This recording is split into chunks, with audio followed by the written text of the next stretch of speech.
સ્કંદપુરાણની કથાને આગળ વધારીએ. ભાગ 25. પરાઈ સ્ત્રીનું અપહરણ કરનાર મનુષ્ય અરુણાચલ ક્ષેત્રમાં જઈ જીતેન્દ્રિય થઈ નિવાસ કરે અને 1 મહિના સુધી દરરોજ નવા નવા ફૂલોથી અરુણ શિવની પૂજા કરે તથા યથાશક્તિ ધનનું દાન કરે તો તે તત્કાળ પાપમુક્ત થઈ જશે. ઝેર આપનાર મનુષ્ય પણ અરુણાચલ ક્ષેત્રમાં ઉપર જણાવેલ રીતે વ્રત પાલન કરીને નિવાસ કરે અને મહાદેવજીને બધા પ્રકારના ઉપહારો ભેટ કરે તો તે દોષથી છૂટી જાય છે. ચુગલીનું પાપ કરનાર પણ અરુણા ક્ષેત્રમાં વ્રતપૂર્વક રહી વેદોક્ત કર્મમાં તત્પર થઈ જો શ્રેષ્ઠ બ્રાહ્મણોને ભણાવે અથવા ભણવામાં સહાયતા કરે તો તે પાપરહિત થઈ જાય છે. સ્ત્રી, બાળક અને ગાયની હત્યા કરનાર પુરુષ પણ અરુણ ક્ષેત્રમાં જઈ પોતાના પાપનો નાશ કરવા માટે વ્યતિપાત યોગમાં બ્રાહ્મણોને તલનું દાન આપે. છાના પાપ કરનાર પણ જો અરુણ ક્ષેત્રમાં ઇન્દ્રિય સંયમપૂર્વક ગુપ્તદાન કરે તો નિષ્પાપ થઈ જાય છે. અસત્યવાદી મનુષ્ય અરુણ ક્ષેત્રમાં 6 મહિના સુધી રહીને દરરોજ અરુણાચલેશ્વર સ્તોત્રનો પાઠ કરવાથી પાપ રહિત થઈ જાય છે. ઘરનું અપહરણ કરનાર મનુષ્ય નવું શિવ મંદિર બનાવી દે તો શીઘ્ર પાપથી મુક્ત થઈને ભગવાન શિવના સાયુજ્યને પ્રાપ્ત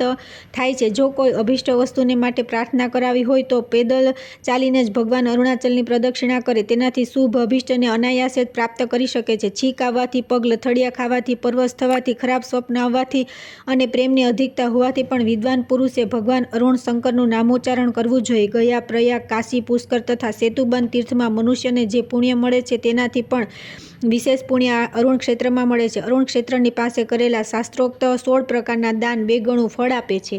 ત્યાર પછી આવે છે અરુણાચલેશ્વરની પૂજા, શિવ દ્વારા સૃષ્ટિનો પ્રાદુર્ભાવ તથા વિષ્ણુ દ્વારા ભગવાન શંકરની સ્તુતિ. નંદિકેશ્વરજી કહે છે, ષડાક્ષર મંત્ર દ્વારા દહીંથી અને પ્રણવ દ્વારા દૂધથી ભગવાન શિવને સ્નાન કરાવવું જોઈએ. વિષુવ યોગમાં તથા અયનના આરંભમાં દિવસે અરુણાચલનાથને પ્રાતઃકાળે ભક્તિપૂર્વક તુલસી અર્પણ કરવા જોઈએ. બપોરે અમલતાસ, આંબળા અને ત્રીજા પહોરમાં વેલાના પુષ્પ ચઢાવવા જોઈએ. એ અરુણાચલેશ્વર માટે ઉત્તમ માનવામાં આવે છે. અઘોર મંત્ર દ્વારા 1000 કળશોના જળથી તેમને સ્નાન કરાવવું જોઈએ. શિવરાત્રિએ શતરુદ્રીનો પાઠ કરીને બિલીપત્ર દ્વારા અરુણાચલેશ્વરની વિશેષ પૂજા કરવી જોઈએ. રાત્રે જાગરણ કરી જીતેન્દ્રિય થઈને કમળ અને કરેણના ફૂલોથી તથા ગીત, વાદ્ય અને નૃત્ય દ્વારા દિવ્ય શાસ્ત્રોક્ત વિધિથી મોક્ષના માટે અરુણાચલ વાસી મહેશ્વરની પૂજા કરવી જોઈએ. ભક્તિમાન પુરુષે પોતાના જન્મ નક્ષત્રના દિવસે તથા સંપત્તિ, વિપત્તિ અને ભયનો અવસર આવે ત્યારે ભગવાન અરુણાચલ નાથની વિશેષ પૂજા કરવી. પ્રવેશ અને યાત્રા સમયે પણ અરુણેશ્વરની પૂજા કરવી જોઈએ. જો આ ક્ષેત્રમાં સ્થિત થઈ ત્રણેય સમય શિવની પૂજા કરે તો ભુજા ઉઠાવીને ચોક્કસપણે એવું કહી શકાય કે સ્વર્ગ અને મોક્ષના માટે અરુણાચલ ક્ષેત્રથી વધીને બીજું કોઈ સ્થાન નથી. અરુણ ક્ષેત્ર તેમનું સ્મરણ કરવાથી મનને, શ્રવણ કરવાથી બંને કાનને, દર્શન કરવાથી બંને નેત્રોને તથા નામોના ઉચ્ચાર કરવાથી જીભને તત્કાળ પવિત્ર કરી દે છે. આ મહાક્ષેત્રમાં જન્મ પ્રાપ્ત થવાથી દેહધારી જીવ જીવતે જીવ ભોગ અને મૃત્યુ પછી મોક્ષ પ્રાપ્ત કરી લે છે. હે મુને, પૂર્વકાળમાં દેવકલ્પના આદિમાં વિકલ્પ શૂન્ય ભગવાન શિવે સ્વેચ્છાથી જ સંપૂર્ણ વિશ્વને ઉત્પન્ન કર્યું. ઉત્પન્ન થયેલા વિશ્વની સૃષ્ટિ પરંપરા ચાલુ રાખવા તથા સર્વદા એની રક્ષા કરવા માટે ભગવાન ત્રિલોચને પોતાના જમણા અંગમાંથી બ્રહ્મા અને ડાબા અંગમાંથી વિષ્ણુને પ્રગટ કર્યા. ત્યાર પછી બ્રહ્માને રજોગુણથી અને વિષ્ણુને સત્વગુણથી યુક્ત કર્યા. પછી દેવાધિદેવ મહાદેવથી પ્રેરિત થઈને તે બંને દેવતા સૃષ્ટિ અને પાલનના કાર્યમાં સંલગ્ન થઈ સંપૂર્ણ જગતનું શાસન કરવા લાગ્યા. ત્યાર પછી બ્રહ્માજીએ મરીચી વગેરે 10 પુત્રોને પોતાના મનના સંકલ્પથી તથા દક્ષને જમણા અંગૂઠામાંથી ઉત્પન્ન કર્યા. પછી મુખથી બ્રાહ્મણો અને બંને ભુજાઓથી ક્ષત્રિયો અને બંને ઉરુઓથી વૈશ્યો અને બંને ચરણોથી શૂદ્રોને પ્રગટ કર્યા. મરીચી નંદન કશ્યપથી દેવતા અને અસુર ઉત્પન્ન થયા. મરુત, નાગ, યક્ષ, ગંધર્વ તથા અપ્સરાઓનો જન્મ પણ તેમનાથી થયો. એ જ પ્રમાણે મનુ પણ બ્રહ્માજીથી ઉત્પન્ન થયા. જેમના આ માનવ સંતાનોથી પૃથ્વી ભરપૂર છે. મહર્ષિ અત્રિથી ઋષિવંશ તથા ક્ષત્રિયોના વિવિધ કુળ ઉત્પન્ન થયા. પુલત્ય અને પુલહથી યક્ષ તેમજ રાક્ષસ થયા. અંગિરા મુનિથી ઉતથ્ય અને બૃહસ્પતિ આદિનો જન્મ થયો. ભૃગુથી અગ્નિની ઉત્પત્તિ થઈ અને ચ્યવન વગેરે મહર્ષિ પણ તેમનાથી ઉત્પન્ન થયા. વશિષ્ઠ વગેરે અન્ય બ્રહ્મર્ષિઓ પણ ઘણા મહર્ષિઓનો જન્મ થયો, જેમના પુત્ર પૌત્રોથી આ સંપૂર્ણ જગત ભરાયેલું છે. આ પ્રમાણે બ્રહ્માજીએ પોતાના સંતાનોથી આ જગતને પૂર્ણ કર્યું. એકવાર ભગવાન વિષ્ણુએ ભગવાન શંકરનું આ પ્રમાણે સ્તવન કર્યું. હે પૃથ્વીરૂપ શરીરવાળા મહાદેવ, આપનો જય હો. જળરૂપી ધારી શંકર, આપનો જય હો. સૂર્યરૂપ ધારણ કરનાર શિવ, ચંદ્રમાની આકૃતિ ધારણ કરનારા રુદ્રદેવ, આપનો જય હો. અગ્નિરૂપ મહેશ્વર, પવન રૂપધારી પરમેશ્વર, યજમાન મૂર્તિધારી શિવ, આપનો જય હો. આકાશ સ્વરૂપ મહેશ્વર, ત્રિગુણાતીત પરમેશ્વર, કાળ સ્વરૂપ મૃત્યુંજય, મારી રક્ષા કરો. ઐશ્વર્ય અક્ષય સંપન્ન મહાદેવ, કરુણા નિધાન, મારી રક્ષા કરો. આપ સંપૂર્ણ જગતના સ્રષ્ટા અને સમસ્ત દેહધારીઓના રક્ષક છો. સર્વભૂતોનો સંહાર કરનાર પણ આપના સિવાય બીજું કોણ છે? આપ સૂક્ષ્મથી પણ સૂક્ષ્મ છો અને મહાનમાં મહાન પણ આપ જ છો. આપ જ આ જગતની બહાર અને અંદર વ્યાપ્ત થઈને બિરાજી રહ્યા છો. સંપૂર્ણ વેદ આપના નિશ્વાસ છે. આ સંપૂર્ણ વિશ્વ આપના શિવ કર્મની વિભૂતિ છે. પ્રભો, સર્વ કંઈ આપનું જ મન છે. મને જ્ઞાન આપો. દેવતા, દાનવ, દૈત્ય, સિદ્ધ, વિદ્યાધર, મનુષ્ય, પશુ, પક્ષી, પર્વત અને વૃક્ષ પણ આપ જ છો. સ્વર્ગ, અપવર્ગ, ઓમકાર અને યજ્ઞ પણ આપ જ છો. આપ જ યોગ તથા પરાશક્તિ છો. હે મહેશ્વર, એવી કઈ વસ્તુ છે જે તમે નથી? સ્થાવર જંગમ બધા પ્રાણીઓના આદિ, મધ્ય અને અંત પણ આપ જ છો. આપ જ કાળરૂપે સંપૂર્ણ જગતનો પોતાનો ગ્રાસ બનાવો છો. આપ જ પરાત્પર પરમેશ્વર, સર્વ પર શાસન કરનારા તથા સર્વ પર દયા કરનારા શિવ છો. તે ભગવાન શંકર મને કઈ રીતે દર્શન આપશે? જેમના દર્શનથી શરણાગત ભક્ત પરમ કલ્યાણને પ્રાપ્ત થાય, અથવા મારી બુદ્ધિ અનુસાર હું તે વિશ્વ વિધાતાની સ્તુતિ કરું છું. હે દેવ મહાદેવ, હે વૃષભધ્વજ, આપનો જય હો. આપ કાળના પણ કાળ છો. આપે દક્ષના યજ્ઞનો વિધ્વંસ કર્યો છે. હે નીલકંઠ, હે ચંદ્રશેખર, આપનો જય હો. હે શંભો, હે શિવ, હે ઈશાન, હે સર્વ, હે ત્ર્યંબક, હે ધુર્જટે, આપનો જય હો. આપ કામના શત્રુ છો. આપે ત્રિપુરાસુરનો વિનાશ કર્યો છે. આપ સ્થિર હોવાથી, સ્થાણુ ઉદ્ભવના કારણ હોવાથી, ભવ તથા મહાન ઈશ્વર હોવાથી મહેશ્વર છો. હે ઈશ, આપનો જય હો. હે ખંડપરશો, હે સુલીન, હે પશુપતે, હે સર્વજ્ઞ, હે ભર્ગ, હે ભૂતનાથ, હે કપાલીન, હે નીલલોહિત, આપનો જય હો. હે રુદ્ર, હે યજ્ઞ વિનાશન, હે પિનાકપાણી, હે પ્રમથાધિપ, હે ગંગાધર, હે વ્યોમકેશ, હે ગિરીશ, હે પરમેશ્વર, આપનો જય હો. હે ભીમ, હે મૃગવ્યાધ, હે કૃતિવસા, હે કૃપાનિધિ, આપનો જય હો. હે પ્રભુ, અગ્નિ આપનું બીજ છે. આપ સદા કૈલાસ પર નિવાસ કરો છો. આપની આજ્ઞાથી વાયુ વાય છે અને શેષનાગ પૃથ્વીનો ભાર ઉઠાવે છે. હે સર્વ, આપની પ્રેરણાથી જ સૂર્ય અને ચંદ્ર પ્રકાશિત થાય છે. સંપૂર્ણ બ્રહ્માંડ સમુદ્રમાં તરે છે અને ગ્રહ નક્ષત્ર આકાશમાં વિચરણ કરે છે. આપના જ આદેશથી હું અને બ્રહ્મા પાલન તથા સૃષ્ટિના કાર્યમાં સમર્થ થયા છીએ, અને કલ્પના અંતમાં હું નિદ્રા ત્યાગીને પૃથ્વીનું પાલન કરું છું. આપનો આદિ અને અંત મળ્યો નથી. આ આપનો મહિમા છે. અણિમા, મહિમા વગેરે મહાસિદ્ધિઓના કારણે આપનો વૈભવ અસાધારણ છે. આપ અન્ય સર્વ દેવતાઓથી શ્રેષ્ઠ છો. હે શંકર, હું કઈ રીતે તમારી સ્તુતિ કરું? સંપત્તિમાં તો અમે આપને ભૂલી જઈએ છીએ અને વિપત્તિમાં યાદ કરીએ છીએ. ભક્તો પર આપને કદી ક્રોધ આવતો નથી. હંમેશા તેમના પર કૃપા કરી પ્રસન્ન રહો છો. જ્યારે તમે પોતાની ભક્તિ આપો છો ત્યારે બોધ પ્રાપ્ત થાય છે અને તેનાથી મોક્ષ મળે છે. ત્યાર પછી આવે છે શિવ પાર્વતીના દાંપત્ય જીવનની એક ઝલક. પાર્વતીની અરુણાચલ ક્ષેત્રમાં તપસ્યા અને દુર્ગાદેવી દ્વારા શુંભ, નિશુંભ અને મહિષાસુરનો વધ. માર્કંડેયજીએ પૂછ્યું કે હે ભગવાન, મહાદેવી ગૌરીએ અરુણાચલ તીર્થમાં કઈ રીતે તપસ્યા કરી છે એ જણાવો. નંદીશ્વરે કહ્યું કે હે મહામતી માર્કંડેયજી, હું જેવું જાણું છું તેવું કહી રહ્યો છું. તમે સાવધાન થઈને સાંભળો. એ તો તમે જાણો છો કે પૂર્વકાળમાં ભગવાન શિવે દક્ષ કન્યા સતીની સાથે લગ્ન કર્યા હતા અને સતી તેમને બહુ પ્રિય હતા.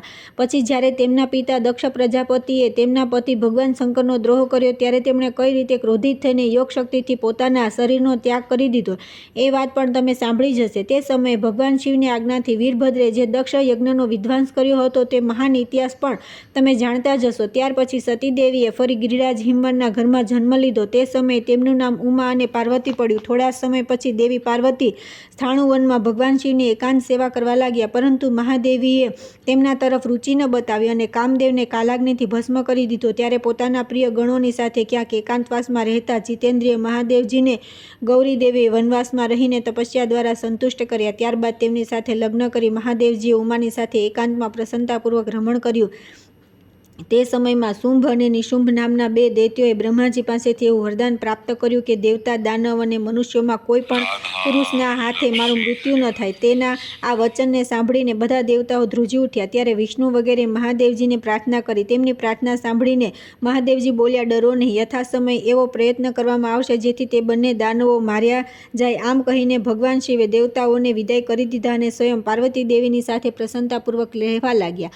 પાર્વતીજીનો રંગ શ્યામ હતો. તેમણે શંકરજીની પ્રસન્નતા માટે પોતાની કાળી ચામડી ઉતારી નાખી. જ્યાં તે ચામડી ફેંકી ત્યાં મહાકાલી પ્રપાત નામનું ઉત્તમ ક્ષેત્ર બની ગયું અને કાલી કૌશિકી નામે પ્રસિદ્ધ થઈ વિંધ્યાચલ પર્વત પર રહીને તપસ્યા કરવા લાગ્યા. તેમણે પોતાના પ્રતિ આસક્ત થયેલા શુંભ, નિશુંભ નામના બંને મહાદૈત્યોને મારી નાખ્યા. પછી ત્યાં પરમ મનોહર ગૌરી શિખર પર તપસ્યાથી ગૌર વર્ણ પ્રાપ્ત કરીને દેવીએ પોતાના આદિ સ્વરૂપમાં સ્થિત થઈ પતિને સંતુષ્ટ કર્યા. ફરી ક્રમશઃ પાર્વતીએ ગણેશ તથા 6 મુખોવાળા સેનાની આ બે પુત્રોને જન્મ આપ્યો. બાળકોને બાળકોને મોટા થતા જોઈને માતા પિતા હર્ષના સમુદ્રમાં જાણે મગ્ન થઈ રહેતા હતા અને પુત્ર પ્રત્યે તેમનો પ્રેમ અત્યંત પુષ્ટ થઈ રહ્યો હતો. ભગવાન શિવ અને પાર્વતી ક્યારેક વીણા વગાડતા અને ક્યારેક દિવ્ય શાસ્ત્રોની ચર્ચા કરતા હતા.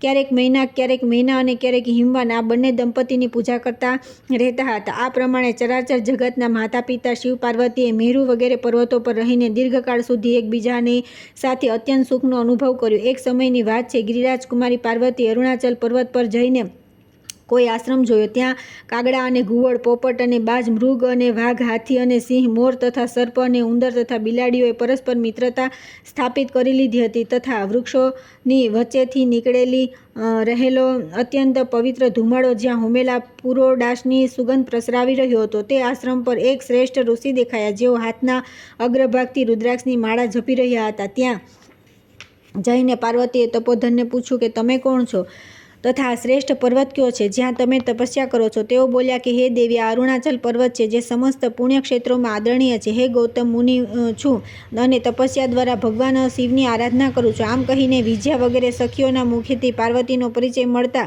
તેમણે બહુ જ ભક્તિપૂર્વક દેવીને પ્રણામ કર્યા અને પોતાની પર્ણકુટીમાં લઈ જઈને કંદમૂળ અને ફળ વગેરે દ્વારા તેમનો આતિથ્ય સત્કાર કર્યો. મુનિએ સંપૂર્ણ જગતના મંગળની મૂળભૂત તપસ્યા માટે અનુમતિ આપી અને જ્યોતિષસ્તંભના પ્રાદુર્ભાવથી લઈને અરુણાચલ સંપૂર્ણ મહિમાનું યથાશક્તિ વર્ણન કર્યું. સાથે સાથે એ પણ જણાવ્યું કે હું અહીં ભગવાન ત્રિલોચનની સ્થાપના કરીને પવિત્ર ચિત્તે તપસ્યા દ્વારા યથાશક્તિ તેમની આરાધના કરું છું. હે દેવી, મારા આશ્રમ પાસે આ બહુ મોટું પુણ્યક્ષેત્ર છે. અહીં આશ્રમ બનાવો અને ચિરકાળ સુધી તપસ્યા કરો. મુનિએ આ પ્રકારનો આદેશ આપવાથી પાર્વતી આશ્રમ બનાવવાનો સ્વીકાર કર્યો અને કઠોર તપસ્યા કરવા માટે તૈયાર થયા.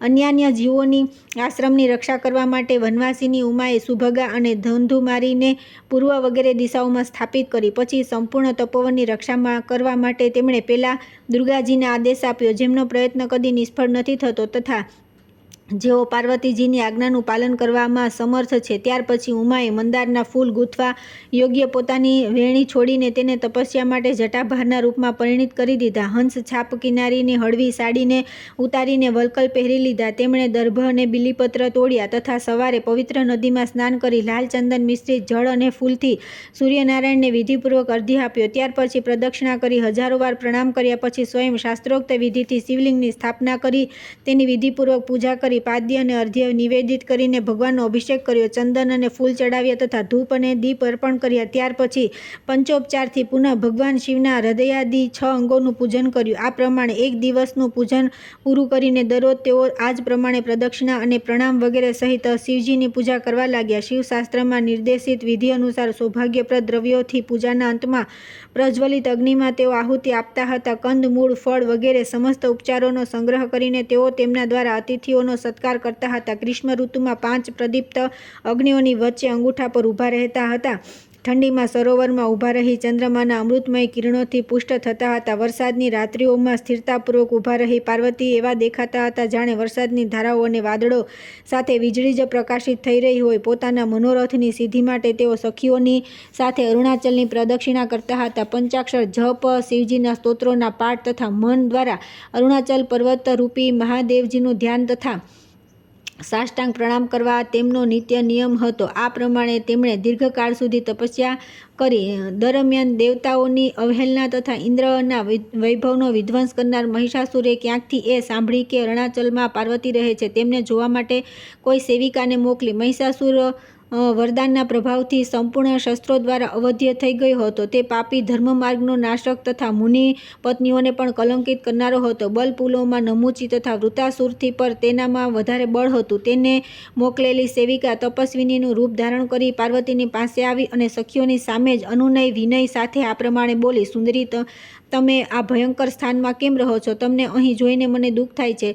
તમે તો મનોહર અંતઃપુરમાં નિવાસ કરવાને યોગ્ય છો. તમે પોતાના ચિત્તને ભોગોમાંથી હટાવીને શા માટે આવી તપસ્યામાં લગાવી રાખ્યું છે, જે દેવતાઓ માટે પણ દુષ્કર છે? ભાગ્યવશ તપસ્વી શિવની ભક્તિ તો તમે પહેલાં જ કરી લીધી છે. તમારે યોગ્ય દેવતાઓમાં બીજું કોઈ નથી, પરંતુ આ ત્રિભુવનના સ્વામી દાનવરાજ મહેશ અવશ્ય તમારે યોગ્ય છે. હે શુભ્રુ, જો તમે તેમને જોઈ લેશો તો ક્ષણવારમાં આ તપસ્યાનો ત્યાગ કરી દેશો. તે સર્વના સ્વામી મહારાજ મહિષાસુર તમને અહીં આવેલા જાણીને કામ વેદનાથી વ્યાકુળ થઈ ગયા છે. તેમણે તમને બોલાવવા માટે મને અહીં જ મોકલી છે.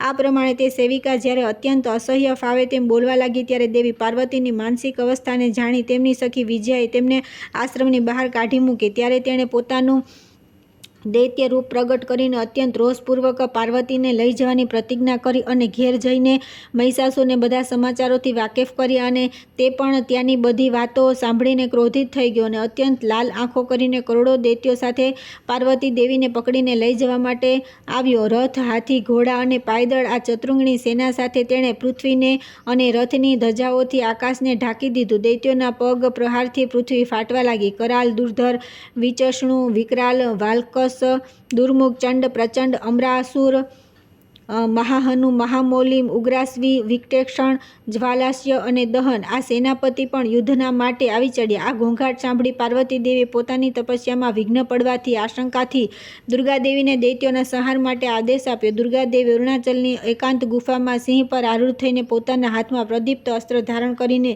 કાલિકાની જેમ પૃથ્વી પર આવ્યા. તેમણે મેઘની ગંભીર ગર્જના જેવો ભયંકર સિંહનાદ કર્યો. પાર્વતીનું પ્રિય અને દૈત્યોનો સંહાર કરવા માટે દુર્ગાદેવીના અંગોમાંથી યોગિનીઓ ની મંડળી તથા હજારો રોષે ભરાયેલી માતૃકાઓ પ્રગટ થઈ. તે બધાની કાંતિ કમળ જેવી હતી.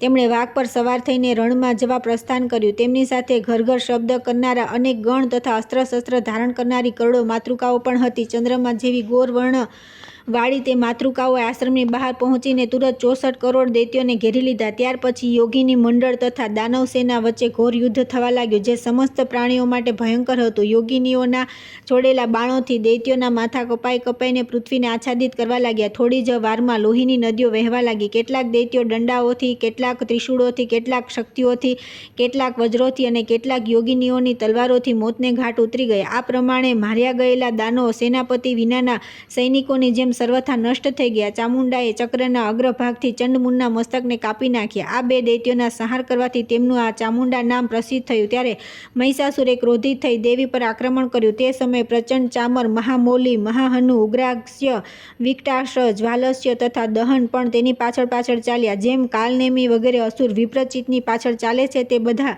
શિસ્ત્રાણ ધારણ કરીને, રથ પર બેસીને, તારક્ષો બાંધીને અને હાથમાં ધનુષ ધારણ કરીને યુદ્ધભૂમિમાં આવ્યા. દૈત્યો બાણોની વૃષ્ટિ કરતા રહીને માતૃમંડળ તરફ દોડ્યા. તે સમયે તે માતૃકાઓ દેવીની આ પ્રમાણે સ્તુતિ કરવા લાગી: હે દેવી, આપ જ બ્રહ્માની સૃષ્ટિ શક્તિ, વિષ્ણુની પાલન શક્તિ તથા રુદ્રની સંહાર શક્તિ છો. આપ જ યશોદા અને નંદથી ઉત્પન્ન થયેલા દેવી છો, જે એકા અને અનંશાના નામે પ્રસિદ્ધ છો. આપ જ કંસ વગેરે અસુરોનો સંહાર કરવાના કાર્યમાં ભગવાન વિષ્ણુની સહાયતા કરશો. હે દેવી, હે દુર્ગે, આપ જ મહામાયા, લક્ષ્મી, સરસ્વતી તથા પાર્વતી જો. આ સ્તોત્રથી સંતુષ્ટ થઈ દુર્ગાદેવીએ માતૃકાઓને અભયદાન આપ્યું અને સ્વયં મહિષાસુર સાથે યુદ્ધ કરવા માટે નીકળ્યા. તેમણે હળના અગ્રભાગથી પ્રચંડને, ભિંદીપાલથી ચામરને છુરીથી, મહામૌલીને કૃપાણથી, મહાહનુને કુઠારથી, ઉગ્રવક્ત્રને શક્તિથી, વિકટાક્ષને મદગરથી, જ્વાલામુખને અને મુષળથી દહનને મારી નાખ્યા. પછી મહિષાસુરની સામે સ્વયં રોષપૂર્વક યુદ્ધ કરતા દેવીએ બહુ ભયંકર સિંહ ગર્જના કરી. તે સમયે તેઓ બહુ પ્રસન્ન હતા. દેવીનો સિંહનાદ સાંભળીને મહિષાસુર ભારે ક્રોધિત થયો. તેણે બાણો વડે દેવીના નેત્રો અને તાળવા પર પ્રહાર કર્યા. ત્યારે દુર્ગાએ પણ ક્રોધપૂર્વક તે અસુરેશ્વરના બંને હાથ, છાતી અને મુખમાં સળગતી ધારવાળા બાણોથી પ્રહાર કર્યો. આ જોઈને દૈત્ય 3 બાણો વડે દુર્ગાદેવીના મુખને વીંધી નાખ્યું. 5 બાણોથી તેમની બંને ભુજાઓમાં અને 2 બાણોથી બંને નેત્રોમાં પ્રહાર કર્યા. પછી દુર્ગાએ પણ 1 બાણથી દૈત્યના સારથીને, 8 બાણોથી ઘોડાઓને મારી નાખ્યા, 3 બાણોથી તેના ધનુષને અને 4 સાયકોથી રથની ધ્વજાને કાપી નાખી. ત્યારે દૈત્યરાજ મહિષે પગે ચાલી દુર્ગાજી પર ચારે બાજુથી પ્રજ્વલિત એક શતગ્નિ છોડી, જે કાલદંડ જેવી ભયંકર હતી. દેવતાઓ હાહાકાર કરવા લાગ્યા. માતૃકાઓ ભાગી ગઈ, પરંતુ દુર્ગાએ પોતાના ઉપર આવી રહેલી તે શતગ્નિને સહેજમાં પકડી લીધી. ત્યારે પ્રલયકાળના મેઘની જેમ મહિષાસુરે એક પછી એક ધનુષ, પાશ, ભૂસુંડી, તલવાર, કીલ, શક્તિ, ગદા, ચક્ર, તોમર, ફલક, અંકુશ, ફરસો, ભિંદીપાલ, પટ્ટીસ અને દંડ વગેરે અસ્ત્ર શસ્ત્રોની વૃષ્ટિ કરી. પરંતુ શત્રુના છોડેલા તે બધા આયુધોને પોતાની પાસે આવતા દુર્ગાદેવી હાથમાં પકડી લેતા અને જેમ હાથણી અનાયાસે જ કમળનાળને તોડી નાખે તે જ પ્રમાણે તેમના અસ્ત્રોના ટુકડે ટુકડા કરી નાખતા હતા. મહિષાસુર ક્ષણમાં જ સિંહ ક્ષણમાં, વરાહ ક્ષણમાં, વાઘ ક્ષણમાં, હાથી તથા ક્ષણમાં મહિષ થઈને દુર્ગાજી સાથે યુદ્ધ કરી રહ્યો હતો. તેણે અત્યંત ક્રોધિત થઈ પોતાના તીક્ષ્ણ શિંગડાઓથી દુર્ગાદેવી અને તેમના સિંહ પણ વારંવાર ઘાયલ કર્યા. તે ક્ષણવારમાં અદૃશ્ય થઈ જતો, ક્ષણમાં પ્રગટ થતો અને ક્ષણવારમાં ચારે દિશાઓમાં ઘૂમતો અને ગર્જના કરતો દેખાતો હતો. આ જ સમયે દાનવરાજ મહિષ પોતાના મૂળ રૂપમાં દેવીની સામે આવ્યો ત્યારે દુર્ગાએ તલવાર વડે જ તેના મસ્તકને કાપી નાખ્યું. તે કપાયેલા મસ્તકને હાથમાં લઈ તેઓ રણભૂમિમાં નૃત્ય કરવા લાગ્યા. આ પ્રમાણે દુર્ગાદેવી દ્વારા સમસ્ત લોકમાં કંટકરૂપી મહિષાસુરના મરાઈ જવાથી દેવતાઓ હર્ષથી નાચવા લાગ્યા. મહર્ષિઓ અત્યંત પ્રસન્ન થઈ ગયા અને મેઘોએ દિવ્ય પુષ્પોની વૃષ્ટિ કરી. ત્યાર પછી આવે છે ખડક તીર્થની ઉત્પત્તિ, જ્યોતિર્દર્શન, પાર્વતી પર અરુણાચલેશ્વરની કૃપા તથા ભગવાન શિવનું વરદાન.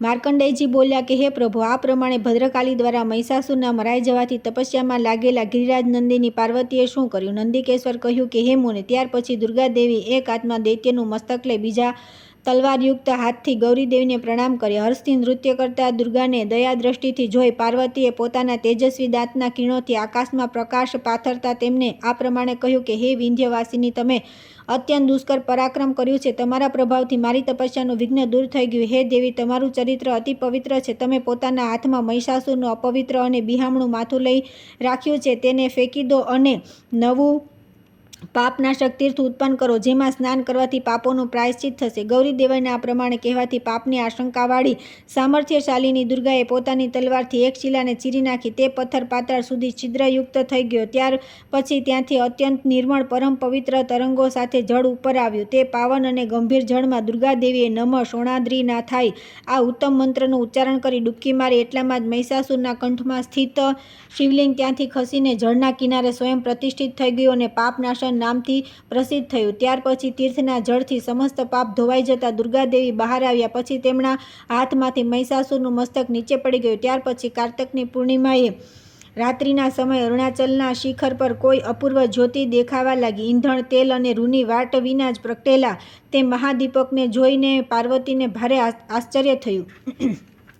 તેઓ પ્રદક્ષિણા કરીને અરુણાચલને પ્રણામ કરતી આ પ્રમાણે સ્તુતિ કરવા લાગ્યા. હે મેરુગીરી પર નિવાસ કરનારા આપ કૈલાસવાસી ભગવાન શિવને નમસ્કાર છે. હિમાચલના જમાઈ અરુણાચલ રૂપધારી આપને પ્રણામ છે. વરુણ વગેરે દેવતાઓના પૂજનીય મધ્યાહન સૂર્ય જેવા તેજસ્વી કરુણામૂર્તિ અરુણાચલનાથને નમસ્કાર છે. હે ભગવાન, આપનું મસ્તક જાહ્નવી, ગંગા અને ચંદ્રમાની કળાથી સુશોભિત છે. એવા ભગવાન શિવનો જય હો. માયાથી નારાયણ સ્વરૂપ ધારણ કરી વિધ લીલાઓ કરવામાં પ્રવીણ હે મહાદેવ, પોતાના આનંદ માટે તાંડવ નૃત્ય કરનારા હે શંભો, હે શિવ, હે ઈશાન, દેવતા, ગંધર્વ, સિદ્ધ અને વિદ્યાધરો દ્વારા પૂજિત થતા પ્રભો ગણેશના જન્મદાતા આપનો જય હો. 6 મુખોવાળા કાર્તિકેય પર અત્યંત સ્નેહ રાખનારા હે શિવ, આપનો જય હો. હિમવાન કુમારી પાર્વતીના પૂજનીય પતિદેવ પ્રભો રાજાઓને પણ આપના દર્શન દુર્લભ છે. આપનો જય હો. આ પ્રમાણે પ્રસન્નતાપૂર્વક સ્તુતિ કરીને તે જ્યોતિમાં નેત્રો પરોવી રાખનાર દેવી પાર્વતીને જોઈને તેમના પર દયા કરવાની ઈચ્છાથી ભગવાન વૃષભધ્વજ અંતર્ધ્યાન થઈ ગયા અને ફરી પોતાના અત્યંત સુંદર રૂપને પ્રગટ કરીને દિવ્ય વૃષભ પર આરૂઢ થઈને કલ્યાણમયી પાર્વતીને સાંત્વના આપવા માટે તૈયાર થયા. મહાદેવજીને પોતાની નજીક આવેલા જોઈને ઉમાદેવી આનંદમગ્ન થઈ ગયા. તેમણે ચિરકાળથી પ્રાપ્ત પ્રિયતમના વિયોગજન્ય દુઃખને ભૂલાવી દીધું. તેમના શરીરમાં રોમાંચ થઈ ગયો, મુખ પર પસીનો છવાઈ ગયો. તેમણે ધ્રુજતા પતિદેવના ચરણોની આંગળી પર દ્રષ્ટિપાત કર્યો. ત્યારે ભગવાન શિવ વૃષભ પરથી ઉતરીને તેમનો હાથ પોતાના હાથમાં લઈને પ્રસન્નતાપૂર્વક બોલ્યા કે હે દેવી, પોતાના ચિત્તને કારણ વિના કેમ વ્યાકુળ કરી રહ્યા છો? શું તમે જાણતા નથી? ચંદ્રમા અને ચાંદનીની જેમ આપણે બંને સદા એકબીજાથી અભિન્ન છીએ. હું નારાયણ છું, તમે લક્ષ્મી છો. હું બ્રહ્મા છું, તમે સરસ્વતી છો. હું શેષનાગ છું, તમે વારુણી છો. હું ચંદ્રમા છું, તમે રોહિણી છો. તમે સ્વાહા, હું અગ્નિ. તમે સુર્વલચલા, હું સૂર્ય. તમે સચી, હું ઇન્દ્ર. તમે રતિ, હું કામ. તમે બુદ્ધિ, હું રાજરાજ. તમે શિવા, હું સમીર. તમે લહેર, હું સમુદ્ર તથા તમે પ્રકૃતિ અને હું પુરુષ. તમે વિદ્યા છો અને હું તમારા દ્વારા જાણવા યોગ્ય તત્વ છું. તમે વાણી છો, હું અર્થ છું. હે પાર્વતી, હું ઈશ્વર છું અને તમે મારી શક્તિ છો. સૃષ્ટિ પાલન અને સંહારના કાર્યમાં સદા અનુગ્રહ રાખનારા ઈશ્વરી, તમારે બીજા સામાન્ય લોકોની જેમ મારામાં અને પોતાનામાં ભેદભાવ રાખવો ન જોઈએ. હે દેવી, આપણે બંને ચેતના અને પ્રકાશરૂપ છીએ. આપણે સ્વેચ્છાએ અલગ અલગ શરીર ધારણ કર્યા છે. આ પ્રમાણે કહી મહાદેવજીએ સ્વયં બેસી પાર્વતીને પણ પોતાના ડાબા ભાગમાં બેસાડી દીધા. તેઓ લજ્જાથી ભગવાન શિવના વામ ભાગમાં જાણે છુપાતા જતા હતા. પ્રેમથી પરસ્પર લીન થયેલા શિવ અને પાર્વતીના બે શરીર એક થઈ ગયા. જાણે અત્યંત નજીક પહોંચેલા બે અર્થ સ્પષ્ટ પ્રતીત થઈ રહ્યા હોય. શિવ અને શિવાનું એકતાને પ્રાપ્ત થયેલું તે શરીર વિચિત્ર શોભા ધારણ કરી રહ્યું હતું. અડધું અંગ કપૂર જેવું શ્વેત હતું તો અડધું અંગ ઇંગુર જેવું લાલ. અડધા મસ્તક પર વાંકડિયા વાળ, અડધી છાતીમાં હાર અને ચોળી, એક પગમાં નૂપુર, એક કાનમાં ઝુમખું અને એક હાથમાં કંકણની. તે રૂપ અતિશય મનોહર લાગતું હતું. આ પ્રમાણે પોતાનો વામાદ ભાગ પાર્વતી દેવીને સમર્પિત કરીને મહાદેવજીએ તેમને કહ્યું કે હે દેવી, હવે તમને રીસાવાનું એવું કારણ નહીં મળે કે જેથી તમે દૂધ પીવાની ઈચ્છા રાખનાર કાર્તિકેયને મૂકીને તપસ્યા માટે ચાલી નીકળ્યા હતા. તેથી હવે મારી નજીક આ તીર્થમાં તમે અપિતત્સની નામે નિવાસ કરો.